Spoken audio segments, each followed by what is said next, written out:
चारों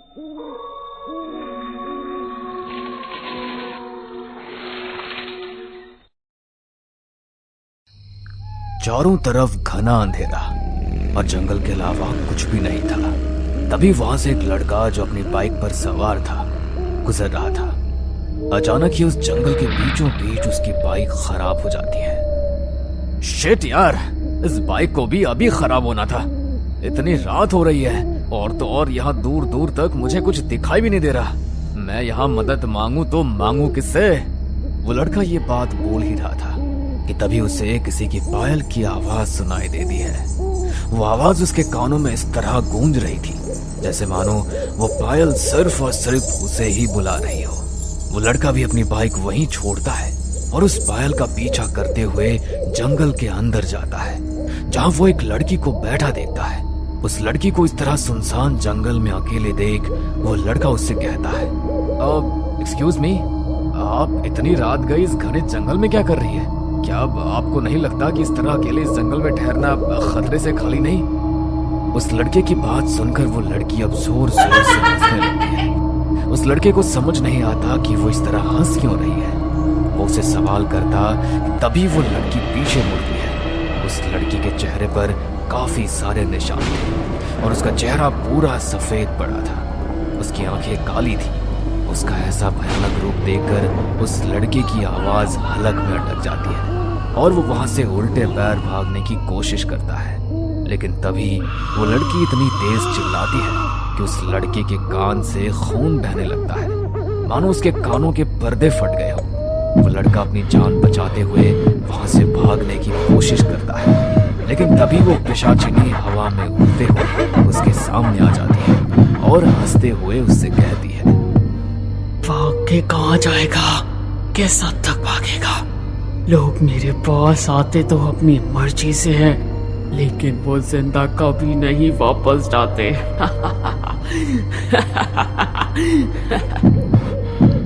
वो लड़का कुछ बोल पाता उससे पहले ही पिशाचिनी उस लड़के के ऊपर चढ़ जाती है और अपने गहरे नुकीले दांतों को बाहर निकालकर उसके गर्दन पर चुभाकर उसका खून चूस लेती है। इस तरह वो लड़का अपनी जान से हाथ धो बैठता है।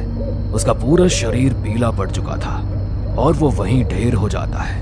तभी वो पिशाचिनी उसका पैर पकड़कर खींचते हुए उसे हाईवे पर फेंक देती है। ये कहानी है सीलमपुर गांव की, जहां रात के समय कोई भी बाहर नहीं निकलता था, क्योंकि ऐसा माना जाता था कि रात के समय उनके गांव में एक ऐसी चीज भटकती है जिसकी कल्पना शायद किसी गांव वालों ने नहीं करी थी। पर क्या गांव पर किसी की बुरी नजर लगी थी या किसी और का ही साया था? ये तो हमें इस कहानी में ही पता चलेगा। सीलमपुर गांव में विवेक नाम का एक लड़का अपनी माँ सुनीता और भाई विक्रम के साथ रहा करता था। ऐसे ही एक दिन, माँ आज मैं शहर जा रहा हूँ और मुझे आने में थोड़ा लेट हो जाएगा, इसलिए तुम मेरे लिए रुकना मत और खाकर सो जाना। ये बात तो ठीक है विवेक, लेकिन अगर तुझे लगा कि तुझे आने में रात हो जाएगी तो एक काम करना, शहर में कहीं रुक जाना, क्योंकि रात के समय हमारा गांव सुरक्षित नहीं है। ये तुम अच्छे से जानते हो। क्या माँ, कैसी बात कर रही हो आप? ऐसा कुछ नहीं है। अच्छा मैं चलता हूँ। इतना बोलकर विवेक शहर के लिए रवाना हो जाता है और शहर में अपना काम खत्म कर घर आने लगता है। पर उसको घर आते आते शाम हो जाती है, लेकिन अब भी उसका गांव 10 किलोमीटर दूर था। विवेक जंगल के रास्ते को देख खुद से कहता है, अगर मैं हाईवे से जाऊंगा तो मुझे 3-4 घंटे लग जाएंगे। क्यों ना मैं ये शॉर्टकट अपना लूं? इस जंगल के रास्ते में अपने गांव भी जल्दी पहुंच जाऊंगा और माँ गुस्सा भी नहीं करेगी। जंगल के रास्ते वो घर जल्दी पहुंच जाएगा, ये सोचकर वो जंगल का रास्ता अपना लेता है। वो थोड़ी ही दूर चलता है कि तभी उसको किसी के रोने की आवाज आती है।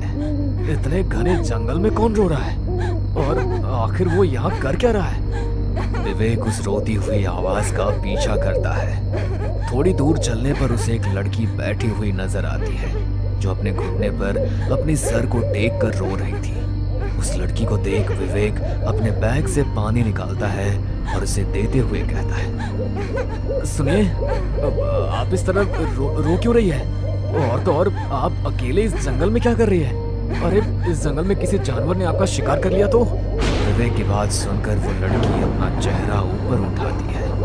उस लड़की लड़की की आंखें पूरी तरह लाल थी, पर विवेक उसकी लाल आंखों को इग्नोर करते हुए उसको पानी देता है। देखो, रोते रोते पूरी आंख लाल कर ली है तुमने। ये लो, पानी पियो।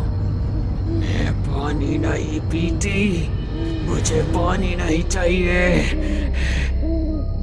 यार ये सही है, अपना गुस्सा तुम खाने पीने पर निकाल रही हो। एक काम करो, तुम मेरे साथ चलो। विवेक की बात सुनकर उस लड़की के चेहरे पर स्माइल आ जाती है और वो उसके साथ उसके घर जाने के लिए तैयार हो जाती है। कुछ देर बाद विवेक और वो लड़की दोनों ही विवेक के घर चले जाते हैं, जहाँ सुनीता उस लड़की को देख विवेक से कहती है, विवेक, ये कौन है?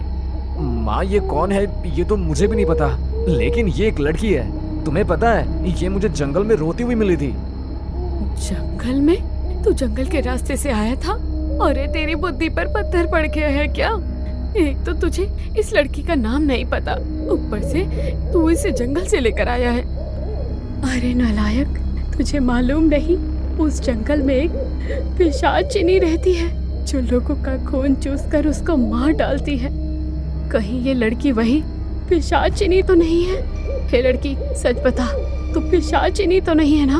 अगर तू पिशाचिनी है तो मेरे घर से चली जा, क्योंकि मैं तुझे मेरे घर को कुछ नहीं करने दूंगी।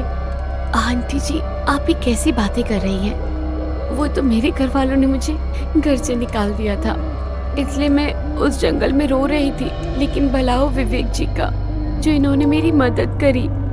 आंटी जी, अगर आपको ऐसा लग रहा है कि मैं कोई पिशाचिनी हूँ तो मैं यहाँ से चली जाती हूँ। इतना बोलकर पिशाचिनी पीछे मुड़ती है और अपनी आंखों को काली कर अपने दांत बाहर निकालने लगती है, पर तभी विवेक बीच में बोल पड़ता है, माँ ये आप कैसी बातें कर रही है? देखो, रात ज्यादा हो रही है, अगर आपको इसे घर से बाहर ही करना है तो सुबह कर देना। एक जवान लड़की को इस तरह घर से बाहर निकालना सही नहीं है। पिशाचिनी अपने रूप को नॉर्मल करते हुए दोबारा सुनीता की तरफ मुड़ जाती है। उसकी आंखों में मासूमियत देखकर अब सुनीता को भी लगने लगता है कि वो कोई पिशाचिनी नहीं बल्कि एक आम इंसान है, और वो उसे अपने घर में पनाह देने के लिए तैयार हो जाती है। सभी लोग खाना खाकर सोने के लिए जाते हैं, लेकिन इस दौरान वो पिशाचिनी खाना नहीं खाती। देर रात सभी सो रहे थे, तभी वह पिशाचिनी उठती है और हवा में उड़ने लगती है। उसके काले खुले बाल हवा में लहरा रहे थे। वो पिशाचिनी उड़ती हुई सिर्फ और सिर्फ विवेक के इर्द गिर्द घूम रही थी। कुछ देर बाद पिशाचिनी आराम से विवेक के करीब बैठी है और धीरे धीरे उसकी गर्दन के पास अपने नुकीले दांतों वाला मुंह ले जाती है। अचानक विवेक की आंख खुल जाती है और वो इस लड़की को अपने इतने करीब देखकर एकदम उठकर पीछे हो जाता है। ये आप क्या कर रही थी? आप मेरे इतने करीब? वो मुझे माफ कर देना। मैं वो दरअसल मेरे पास कोई जवाब नहीं है, पर मैं आपसे प्यार करने लगी हूँ। इन कुछ घंटों में आपने जिस तरह से अपने घर वालों से मेरे लिए लड़ाई करी है और जितनी मेरी केयर करी है, ये सब देखकर मुझे आपसे प्यार हो गया है। विवेक कुछ कहता तभी वो पिशाचिनी अपनी आंखों को काली करती है। विवेक भी उसकी आंखों में खो जाता है और वो उसके सम्मोहन में आ जाता है। अब अगले दिन विवेक उस पिशाचिनी से शादी करने की बात करता है। माँ, मैं नेहा से शादी करना चाहता हूँ। मैं नेहा को प्यार करने लगा हूँ। मैं इसको अपनी पत्नी बनाना चाहता हूँ। अरे मत मारी गई है क्या तेरी? बिना सोचे समझे कोई भी फैसले लिए जा रहा है। तुझे इसका नाम भी अभी तक नहीं पता लगा, ना इसके खानदान का पता, ना परिवार का पता, और तू इससे शादी करने की बात कर रहा है। विवेक पिशाचिनी के कब्जे में था, इसलिए विवेक अपनी माँ के सिंदूर को उठाता है और पिशाचिनी यानी नेहा की मांग में भर देता है। ये देख सुनीता अपने सर पर हाथ रख लेती है। अब ना चाहते हुए भी उसको उसे अपनी बहू के रूप में स्वीकार करना पड़ता है। देखते ही देखते 3 दिन गुजर जाते हैं और इस 3 दिन के दौरान विवेक के घर वालों को पता लगता है कि नेहा पेट से है। शादी को अभी 3 दिन भी ठीक से नहीं हुए और ये इतनी जल्दी पेट से है। सुनीता अपने ही सवाल का जवाब ढूंढने लगती है। वो जानना चाहती थी कि उसके घर में जो आई है वो आखिर कौन है। बस यही जानने के लिए वो देर रात उठकर अपने कमरे में बैठी होती है कि तभी उसके कानों में किसी की बुदबुदाहट की आवाज सुनाई देती है। वो इस आवाज को गौर से सुन रही थी और वो आवाज कहीं और से नहीं बल्कि बाहर गांव से आ रही थी। सुनीता अपने कमरे में खिड़की खोलकर बाहर देखती है, जहां उसकी बहू अपने बालों को खोलकर आसमान में उड़ रही थी और अचानक ही वो खिड़की के पास आ जाती है। सासू माँ, आखिरकार तुमने मेरी सच्चाई देख ली। लेकिन कोई बात नहीं, मैं हर उस इंसान को मौत के घाट उतार दूंगी जिसको मेरे सच के बारे में पता चलेगा। इतना बोलकर वो पिशाचिनी एक काले धुएं में तब्दील हो जाती है और खिड़की द्वारा अंदर आ जाती है और एक बार फिर वो अपना भयानक रूप ले लेती है, जिसके बाद वो पिशाचिनी अपने दांतों को निकालकर अपनी सास की गर्दन पर काटकर उसका सारा खून पी जाती है। लेकिन ये सब कुछ दूर खड़ा विक्रम देख लेता है। तुम मेरी भाभी नहीं बल्कि एक पिशाचिनी हो। माँ ठीक बोलती थी कि तुम कोई मामूली इंसान नहीं हो। मैं तुम्हारी सच्चाई सबको बता दूंगा। मेरी सच्चाई तू तब बताएगा ना जब तू सच बताने के लिए जिंदा बचेगा। विक्रम जैसे ही पिशाचिनी की ये बात सुनता है, वैसे ही वो अपने कदमों को अपने भाई के कमरे की तरफ दौड़ाता है और भागते हुए अपने भाई के कमरे में जाता है और अपने भाई को सब कुछ बता देता है। ये जानने के बाद विवेक को जरा सी भी हैरानी नहीं होती। मैं जानता हूँ विक्रम कि नेहा कोई आम इंसान नहीं बल्कि एक पिशाचिनी है, पिशाचिनी। भैया, अगर आपको ये सब कुछ पता था तो आपने हमें कुछ बताया क्यों नहीं? हम लोग गांव वालों के साथ मिलकर इस पिशाचिनी को कुछ। विक्रम आगे कुछ कहता, उससे पहले उसकी नजर विवेक की गर्दन पर जाती है, जहां उसकी गर्दन पर पहले से ही दांत के निशान होते हैं। वो दांत का निशान देख विक्रम को ये समझते देरी नहीं लगती कि उसका भाई भी कोई मामूली इंसान नहीं बल्कि एक पिशाच बन चुका है। भैया, मैं समझ गया। इतना बोलकर विक्रम वहां से भागने की कोशिश करता है, पर तभी विवेक उसका पैर पकड़कर खींच लेता है और विक्रम वहीं गिर जाता है और उसके पैरों पर विवेक काट लेता है। लेकिन फिर भी विक्रम हिम्मत नहीं हारता और एक बार फिर उठकर भागने की कोशिश करता है और इस बार वो भागने में कामयाब भी हो जाता है और वो अपने सभी गांव वालों को इकट्ठा कर सभी को सब कुछ सच बता देता है। ये जानने के बाद सभी गांव वाले अपने हाथ में आग की मशाल लेकर आते हैं और विक्रम के घर को जला देते हैं। विक्रम के घर में विवेक और वो पिशाचिनी जल रहे थे, पर तभी वो पिशाचिनी अपने पेट पर एक जादू करती है, अपने पेट से अपना बच्चा निकालकर बाहर की तरफ फेंक देती है और इस तरह उन दोनों का अंत वहीं हो जाता है। लेकिन क्या सच में ये अंत था या यहाँ से शुरुआत थी एक नई कहानी की? रात के तीसरे पहर का समय था। ठाकुर का पूरा परिवार अपनी हवेली में चैन की नींद सो रहा था। अचानक ही ठाकुर के सबसे छोटे बेटे मेहर सिंह की आंख खुल जाती है। मेहर सिंह अपने कमरे की खिड़की पर खड़े होकर बाहर की ओर देखने लगता है। बाहर मौसम बहुत खराब था। तेज बारिश के साथ साथ आकाश में जोरों की बिजली कड़क रही थी। अचानक ही उसे ऐसा लगा जैसे सामने के पेड़ से कोई महिला अजीब ढंग से सरकते हुए नीचे उतर रही है। उस महिला ने अपनी भयानक लाल लाल आंखों से मेहर सिंह की ओर घूर कर देखा और नीचे उतरकर कहीं गायब हो गई। मेहर सिंह को अपनी आंखों पर यकीन नहीं हुआ। देर रात इतने खराब मौसम में आखिर कौन स्त्री पेड़ पर चढ़कर उसकी ओर देखेगी? फिर उसको यूं अजीब ढंग से नीचे उतरते देखकर न जाने क्यों उसके मन में शंका सी होने लगी। अपनी बंदूक को संभालता वह हवेली के बरामदे तक आया, जहां उसने उस महिला को देखा था, लेकिन वहां पर कोई भी नहीं था। बरामदे में हर और फूलों की खुशबू फैली हुई थी। मेहर सिंह बेचैन सा होकर इधर उधर देखने लगा।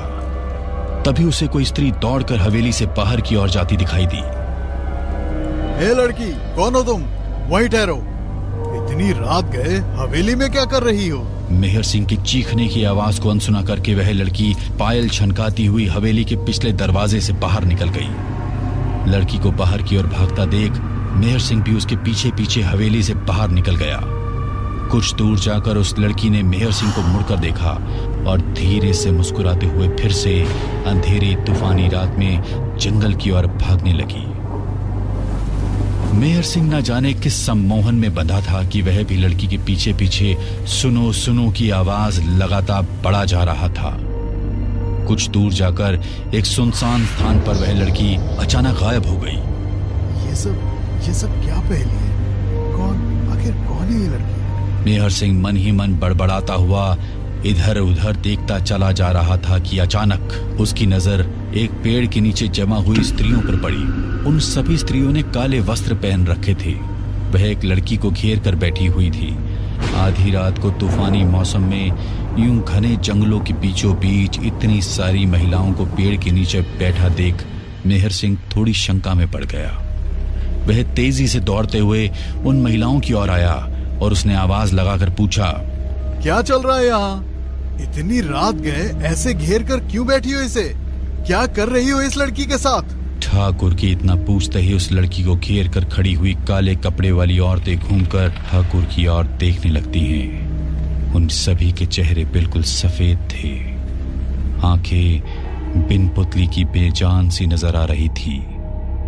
तभी उनमें से एक स्त्री ने कहा, इसकी शादी है, यहाँ ब्याह की रस्म करने आए हैं। आधी रात को कौन से ब्याह की रस्म होती है?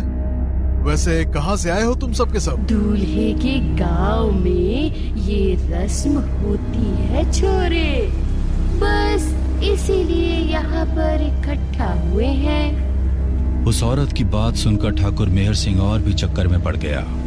छोटे से गांव में मुट्ठी भर परिवार थे जिनको वो अच्छी तरह जानता था। उसकी जानकारी में तो ऐसा कोई घर नहीं था जिनके यहाँ लड़के का ब्याह हो। आखिर वो औरतें किसके ब्याह की बात कर रही हैं? ठाकुर अभी सोच ही रहा था कि दुल्हन बनी बीच में बैठी लड़की की ओर उसकी नजर पहुंच गई। मेहर सिंह यह देखकर ठिठक गया कि यह तो हूबहू वही लड़की थी जो कुछ देर पहले उसकी हवेली में घूम रही थी। मेहर सिंह अब थोड़ा परेशान सा हो गया था और अपनी परेशानी छिपाते हुए उसने फिर से सवाल किया, वैसे दूल्हा कौन है जिसके साथ लड़की का ब्याह होना है?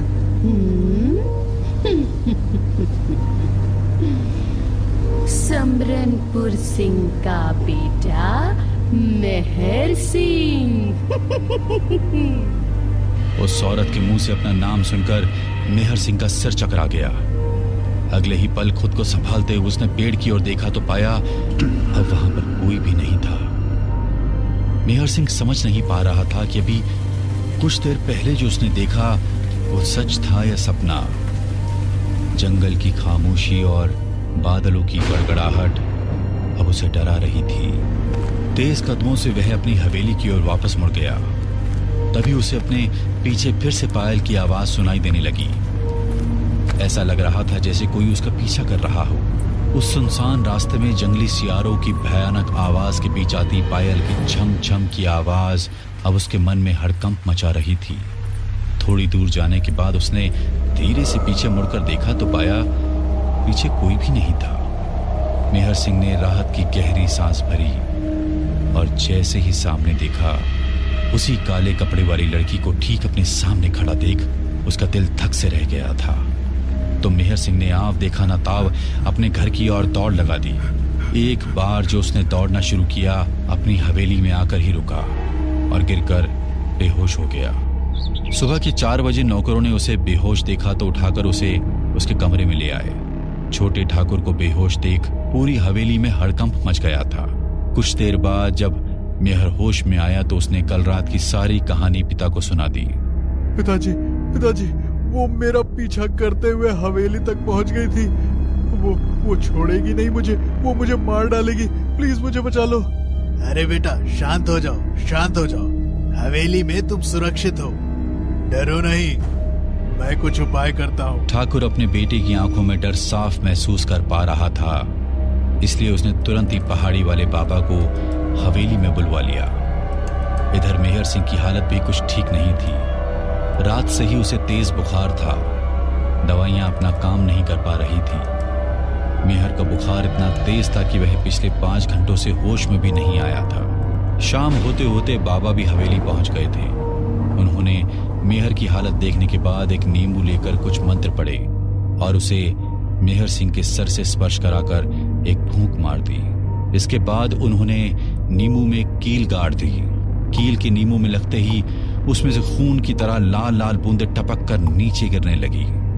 आपके बेटे के पीछे पिशाचनी पड़ी है। पिशाचनी जिसे देख ले फिर अपने साथ लेकर ही जाती है। लेकिन मुख्य बात यह है कि वो यूं ही किसी के पीछे नहीं लगती। कहीं छोटे ठाकुर का इससे कोई लेना देना तो नहीं है? मैं कुछ समझा नहीं बाबा। किसी पिशाचिनी का मेरे बेटे से क्या संबंध? बाबा की बात सुनकर ठाकुर का बड़ा बेटा चौंक जाता है। हाँ बाबा, मुझे कुछ याद आया। कुछ समय पहले हम 3 भाई पास के गांव में अपने दोस्त के यहाँ गए थे। वहां पहुंचने पर मेहर को गांव की एक सुंदर लड़की दिखाई दी थी। ए, सुनो, क्या नाम है तुम्हारा? रास्ता छोड़ो मेरा, मैं अजनबियों से बात नहीं करती। मेरा दिल आ गया है तुझ पर।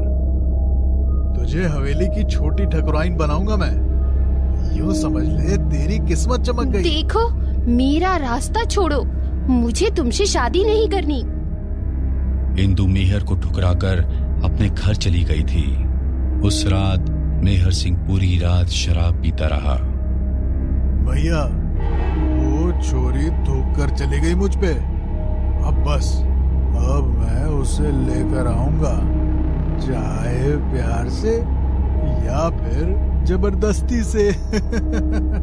जब मेहर उसके घर पहुंचा तब वो दुल्हन बनी अपने दूल्हे के इंतजार में बैठी हुई थी।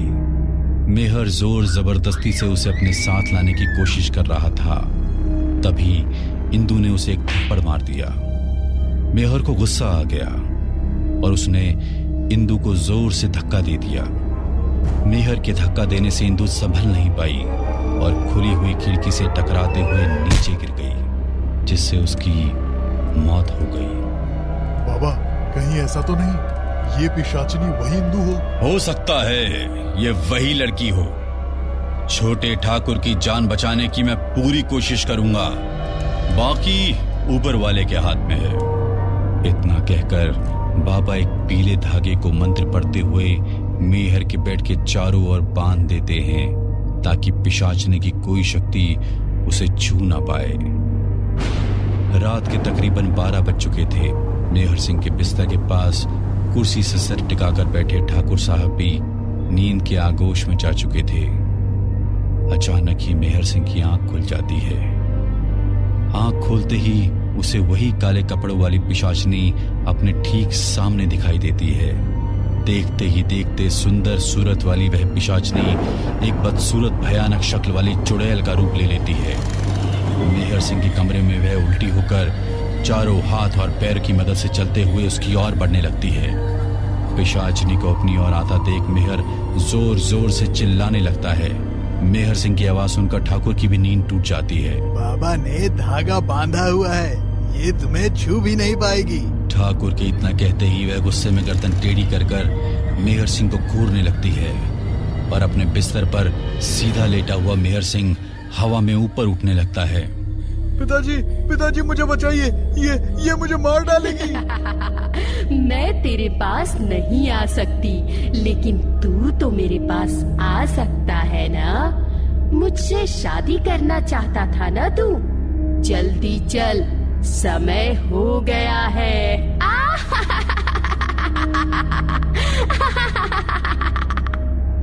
हवा में ऊपर उठते हुए मेहर सिंह चुड़ैल के पास आ जाता है। इंदु के एक इशारा करते ही मेहर सिंह का शरीर धम से नीचे गिर पड़ता है और उसके सर से खून बहने लगता है। मेहर सिंह बाबा के बनाए सुरक्षा घेरे से बाहर आ चुका था। अपने बेटे को पिशाचनी के सामने लहूलुहान पड़ा देख ठाकुर अपनी बंदूक लेकर उसकी ओर दौड़ता है। तभी पिशाचनी गुस्से में ठाकुर की ओर देखती है, जिससे उसकी बंदूक खुद ब खुद पीछे की ओर मुड़ जाती है और उसके हाथ से दूर जा गिरती है। अगले ही पल ठाकुर भी उछलकर दीवार से जा टकराता है और अपने होश खो देता है। मेहर सिंह को अपनी आंखों के सामने इस हालत में जमीन पर पड़ा देख इंदु जोर जोर से हंसने लगती है।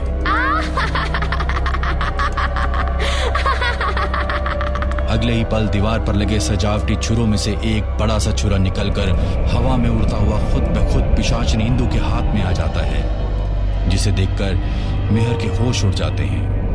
इंदु को चाकू लेकर हवा में उड़ता हुआ अपनी ओर आता देखकर मेहर सिंह जोर जोर से चीखने लगता है। इंदु गुस्से में चाकू से उसकी जीभ काटकर अलग कर देती है। मेहर सिंह दर्द से छटपटा रहा था और इंदु वहां हवा में उड़ती हुई जोर जोर से हंस रही थी। दर्द से छटपटाते हुए मेहर सिंह जमीन पर गिर पड़ता है और सरकते हुए वहां से भागने की कोशिश करने लगता है। तभी इंदु उसकी गर्दन पर वार कर देती है, जिससे उसकी गर्दन धड़ से अलग हो जाती है। मेहर सिंह की कटी हुई गर्दन लेकर अगले ही पल पिशाचनी इंदु वहां से गायब हो जाती है। थोड़ी देर बाद जंगल में उसी पेड़ के नीचे मेहर सिंह की कटी हुई गर्दन पेड़ की शाख से लटक रही थी। एक लड़का और लड़की काले कपड़े पहन दूल्हा दुल्हन बने बैठे थे। दूल्हे के स्थान पर बैठा लड़का कोई और नहीं बल्कि मेहर सिंह था, जो पिशाचनियों के बीच बुत बना बैठा हुआ था। हमें पूरा यकीन है दोस्तों कि आप लोगों को ये कहानी जरूर पसंद आई होगी। अगर आपके साथ भी कुछ ऐसे अनकहे किस्से हो चुके हैं तो प्लीज हमारे साथ शेयर करें, हम जरूर अपने चैनल पर उनको दिखाएंगे। हमारी ईमेल आईडी नीचे डिस्क्रिप्शन बॉक्स में दी गई है, तो प्लीज हमारे वीडियो और चैनल को शेयर एंड सब्सक्राइब करें और बने रहे हमारे साथ ऐसे ही अनकहे किस्से और कहानियां सुनने के लिए।